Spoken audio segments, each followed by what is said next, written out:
I am going to upset some people with this one. Welcome to the Daily Neitz, a daily look at classic films, modern cinema, and the world of professional wrestling. And today, I'm talking about the 1958 film Vertigo, widely considered to be one of Alfred Hitchcock's greatest films. I think people are wrong. This is an opinion. Please put your pitchforks away, dunk those torches in a bucket of water, and please don't find my house. It's an opinion.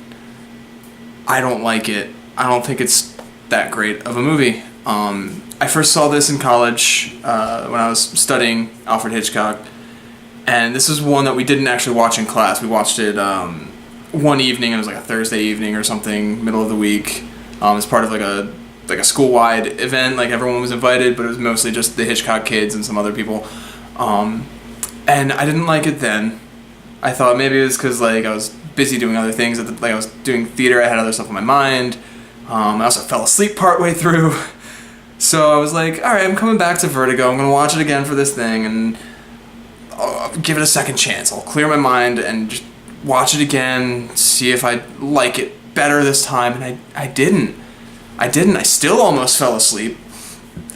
Monster Energy drink in hand, I still almost fell asleep because there are so many sequences towards the beginning of the movie that are Scotty, Jimmy Stewart's character, following around Madeline and just writing down what she's doing, what she's looking at, and the score is so soothing that it's like a lullaby, and it just makes me want to just roll over and fall asleep. And like, if you're Hitchcock is the master of suspense, right? That's his moniker. He's a legend at building tension in his movies, and it just doesn't work for me. It doesn't build any tension. He's just following around writing things down, like writing down trying to figure out who she thinks she is or was in a past life. Of course, the twist being that she's basically a hired actress, hired to impersonate this woman so that Scotty's old college chum can kill his wife. But even that twist comes with, I think, like a half hour left in the movie. As soon as he finds Judy, who is the actress's name, she reveals the whole plot in the letter. Like, why not save that until the end? Why not just drop clues that maybe it's the same person and build the tension better? Like, I know that Hitchcock can do that. He kept his audiences going just 2 years after this movie with Psycho.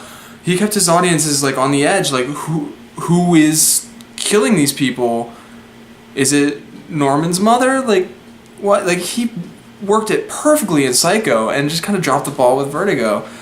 I mean, this movie, like, yes, the Hitchcock zoom came from this, the Vertigo zoom, the dolly out zoom in came from this movie, and it is a I think he won an Oscar for creating that zoom, technical Academy Award or whatever it is, deservedly.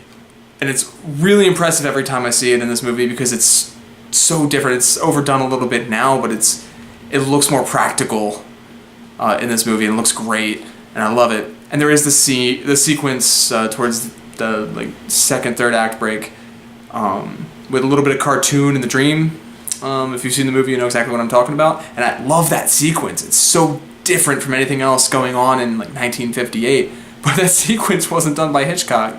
It's in the credits at the beginning, like special sequence by, and then there's a name that I can never remember.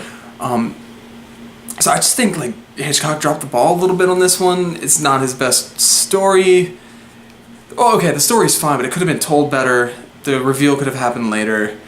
The pacing could have been changed. You could probably cut 20 minutes from the movie and it still hold its own. I'm not saying it's too long. It's only 2:08. But it could have been trimmed down a little bit.